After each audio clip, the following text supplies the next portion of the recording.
your name? Gabe. I only know you as Palestinian Fish Team. That's damn right. I listen to a lot of obscure shit. One that I do know off top, I love Broken Strings by Flower Travellin Band. It's like Japanese psychedelic rock thing. I don't know. We're going to fact check it. Are you okay if we fact check the obscurity? Yeah, please. Hold it up proudly. We got 10.4K monthly listeners.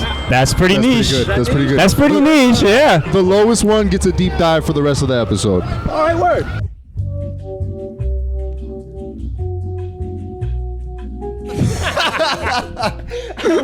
Okay, well, we're just jumping into it, yeah? Yeah, so, I mean... Well, so first of all, shout out to Gaith for giving us this week's winner. Yeah, Gaith was this episode's winner. This episode's winner with Flower Travellin Band, which I believe it was 10.4 thousand monthly listeners on Spotify. We'll verify that and have that up right here. Right there, yeah. So yeah, this week's band is the Flower Travellin Band. Yeah, which is described as like a prog rock band from Japan. Early metal. Yeah, early metal, acid, psychedelic. 1967 to 1973 is the original run. With a comeback in what year? 2007 is when they reformed. The album came out 2008. Oh, right. Which is a very interesting time for a prog rock band to come back, but so I'll get to that later. Flower Travellin Band, that's what we're focusing on right now. Yeah. Weird run with like a 36-year gap in the middle. You want to give a list of notable members, any history of the band? Yeah, so the members are Joe, we're going to mispronounce every name here because a lot of them are Japanese, all of them. Joe Yamanaka is the singer and played harmonica, and he signals like the new, I guess, era of the rebirth band. of the band. Because there was a couple of so the Flower Travellin Band is a Japanese band that had a couple of iterations. Yeah. Before it came out, while it existed, and after it existed. So I guess I should start with Yuya Uchida, who was percussionist and producer, and he was the original member. And then the new era sort of formed with Joe Yamanaka. And then there's also Hideki Ishima and George Wada on the drums. And Hideki Ishima was the guitarist, sitar, and later on the sitar list. But we'll get to that. So those are like the four core members. For the reunion, they added like two more.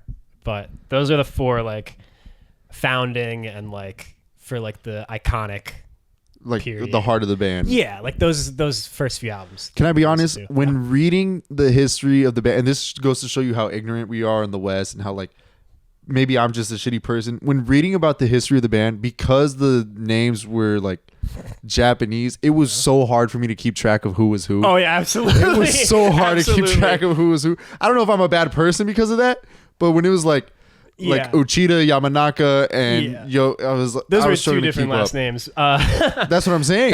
Well, in the note, I wrote down their names and their roles in the band because, I mean, that's fair, but like because I was forgetting and mixing it up. I hope they feel the same way about when they read Western names like another Johnson. Well, yeah, when there's John and Paul in a band. John, Paul, and George. That could go any way. Ringo, that you're not forgetting what that guy does. But so So you want to jump into my notes, or do you have anything you want to start with? Let's jump into your notes. Well, first of all, we could talk about them being prog, and I want you to say again what you said before we started recording. I just found out that when someone's referring to the genre of prog rock, the prog stands for progressive and not a reference to the city of Prague. What country is Prague in? Czechoslovakia? I'll give you that. Czech Republic. I'm so uneducated. I'll give you that. So not only did you think prog rock was named Prague because of the city Prague, you thought it was... You didn't even know what country it was. Czechoslovakia. I will give you that. That's fair enough. Your history... Wait, where's Czechoslovakia? Well, no. So Czechoslovakia broke into the Czech Republic right after, the fall of the U.S. Right. This is so off topic.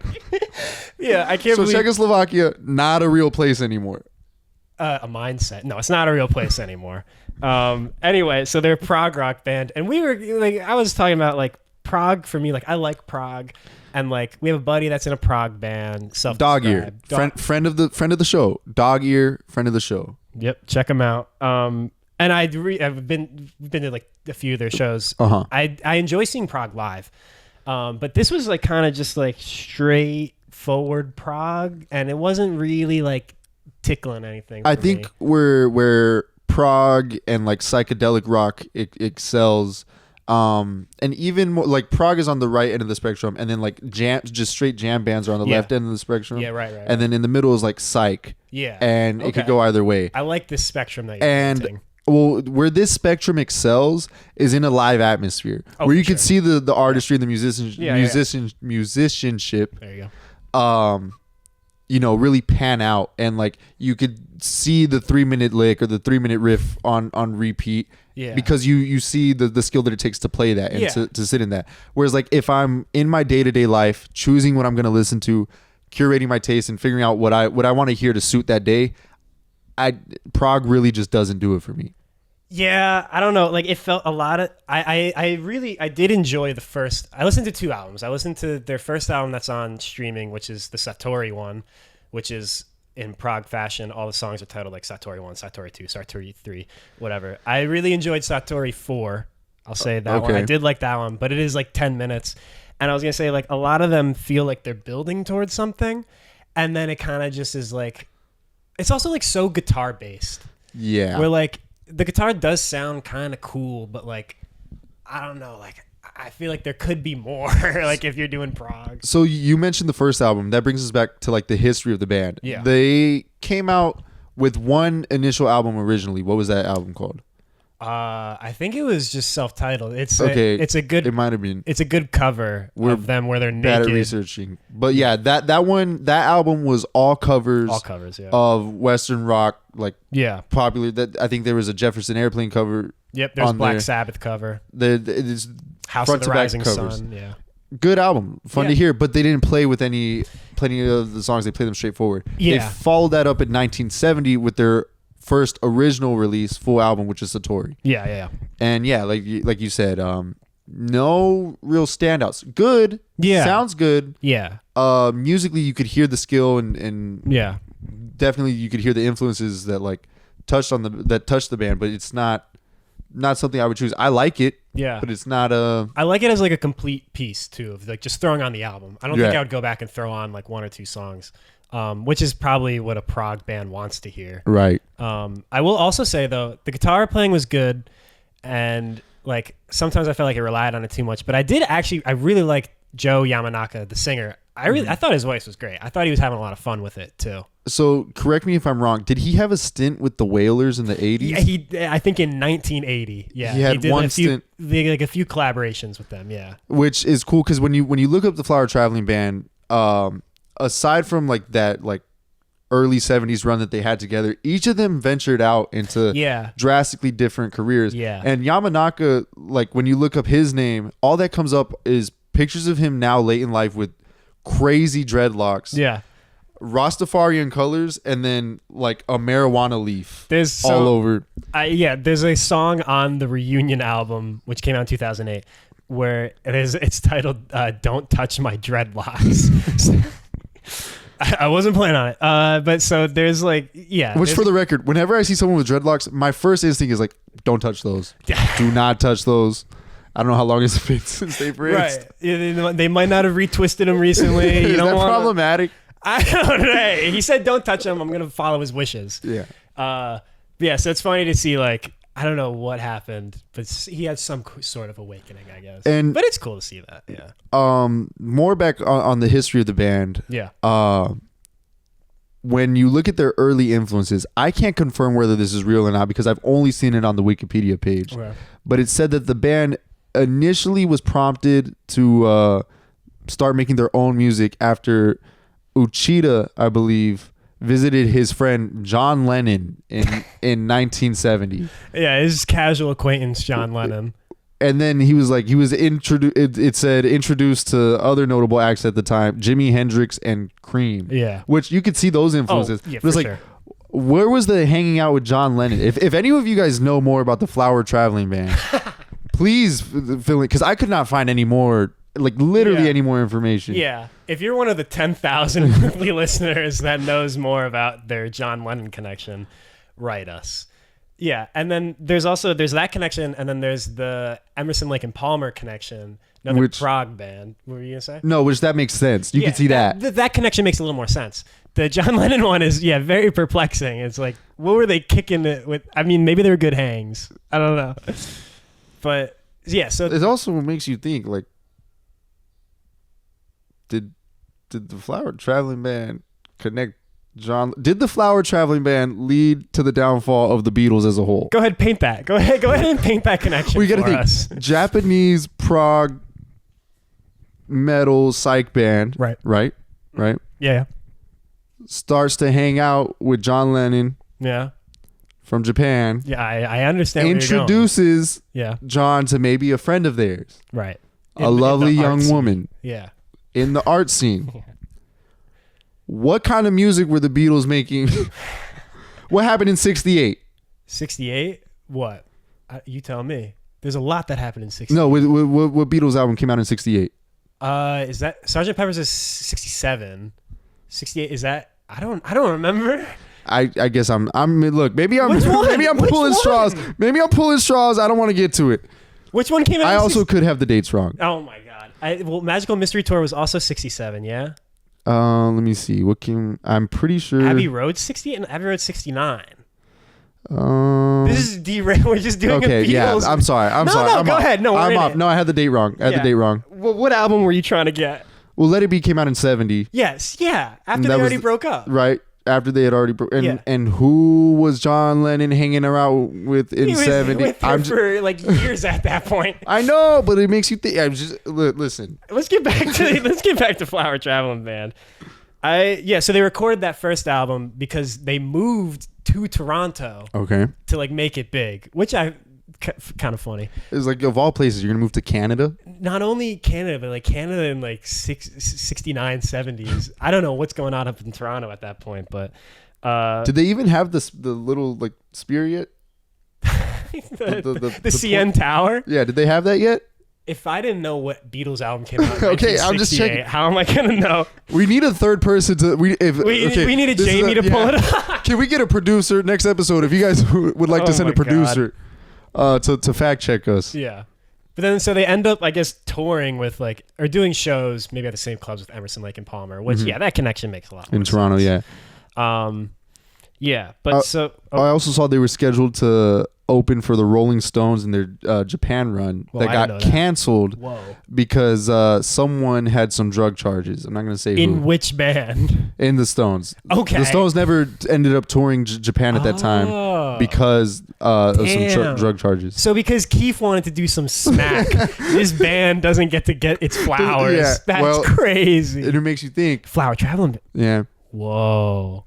Yeah, that is kind of a misfortune, though. Damn. Well, I don't know. I mean, that just sucks. But so then the other thing that stood out to me, you mentioned their Wikipedia page, which I also read, and I found it to be a great Wikipedia page. Everybody should check it out.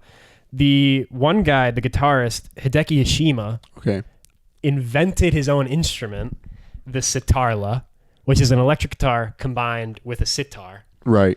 There are only 3 in existence, so I'm assuming he has all of them. I'd hope so. It's not really like, I don't know if it's an invention if you just keep all of them. Well, he invented it in the year 2000, which makes you think, did no one think to put together a sitar and an electric guitar? He said people called him crazy for coming up with it, but then he only invented 3. So and that being said, I don't even want to imagine what it sounds like. So here's the thing. The reunion album is recorded with a sitarla.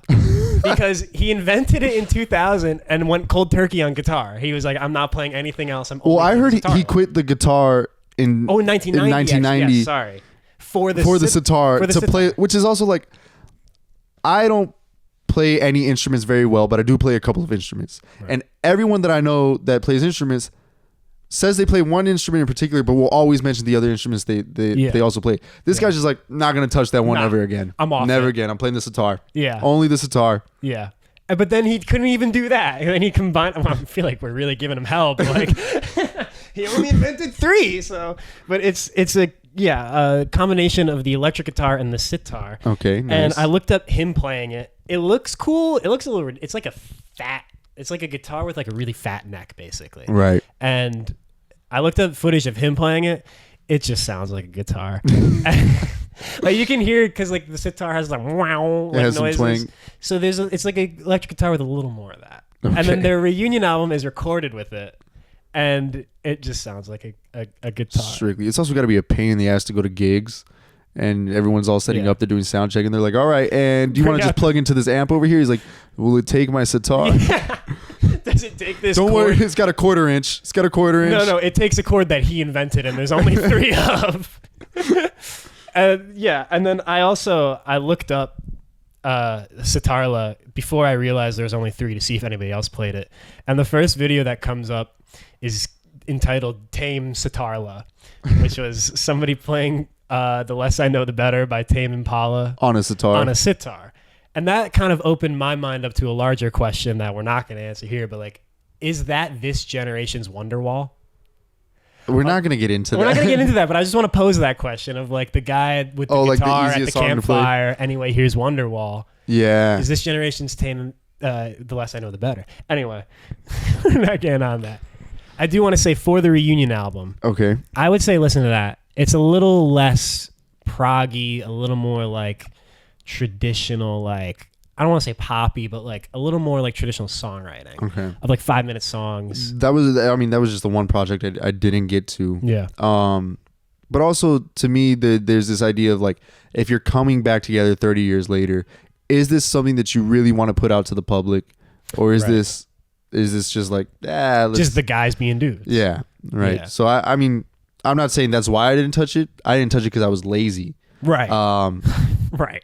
But yeah, I mean, it's always interesting to see when a band takes a giant hiatus. It's like, do they lean into sounding like how they used to, or is this something completely new and different from them? I wouldn't say it's completely different, but it's definitely like they're kind of old sound, but like maybe like compressed down a little bit into like just more like traditional, less proggy songs. Prague meaning progressive, not Prague Czech Republic. So Czechoslovakia is not a real place. No, it was. Okay. It was. Okay. There's a whole thing, Cold War, USSR. No, I know that back in the USSR. I know that song. More Beatles connection, right? Yeah. Yeah, I don't know. I think that's it. You got any closing statements on the band? We've been. Yeah. I mean, like, I would, if you're into Prague, they're definitely worth checking out if you don't know them. Like that first album on streaming, at least Satori, is like kind of like standard issue Prague, which for me didn't scratch the itch too much, but like it was still a good listen. It was still a good like 40 minutes of like these cats are cooking. And then if you like any of that, definitely check out the reunion, I guess. And then also just like to put the cap on it. They don't exist anymore because the lead singer Joe Yamanaka passed away in 2011. Yeah. Lung cancer. And then another one of them, I believe, I should have really honed in on that number, but another one of them died in 2019. So sad. Yeah. Well, that was it. That was this week's episode of Band for Band. Thanks for listening, guys. Like we said, Flower Travellin Band. Go check them out. Shout out to Gaith. Thank you, Gaith, for providing us. Thank you, Gaith. And stay tuned for more clips, videos, anything coming out from Band for Band. Thanks, buddy. This was fun. Yeah, this is pretty good. I actually really like this. I think we have it. That's good. Yeah. It's not a bad shoot. Let me make sure I hit record on the. Oh, I forgot to say the new album. I got hints of Huey Lewis, the reunion one. Whatever. You hit record, yeah? Yeah. I hit record, right? Yeah. Okay. That was good.